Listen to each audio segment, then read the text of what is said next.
যেই ব্যক্তি রাতের বেলা এই দোয়াটি 3 বার পরে ঘুমিয়ে যাবে, আল্লাহর নবী বিশ্বনবী সাল্লাল্লাহু আলাইহি ওয়াসাল্লাম বলেন, সকাল বেলা যখন আল্লাহ তাআলার বান্দা ফজরের নামাজের মাঝে যখন উঠবে, আল্লাহ নবী বলেন রাতের বেলা এশার নামাজ পড়ার পরে, খাবার খাওয়ার পরে আল্লাহর বান্দা যদি এই দোয়াটা 3 বার পড়তে পারে, তাহলে আল্লাহ পাক রব্বুল আলামিন সকাল বেলা ঘুম থেকে ওঠার আগে আগে আমার আল্লাহ তাকে নিষ্পাপ মাসুম বাচ্চার মতো আমার আল্লাহ পবিত্র বানায়া দেই।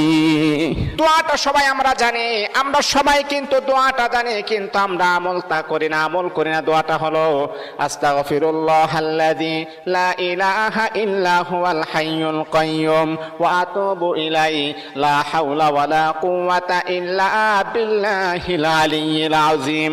3 বার যদি আপনি পড়তে পারি, ইনশাআল্লাহ আল্লাহ পাক রব্বুল আলামিন আমার আপনার জীবনের সমস্ত গুনাহগুলোকে আমার আল্লাহ ক্ষমা করে দিবে।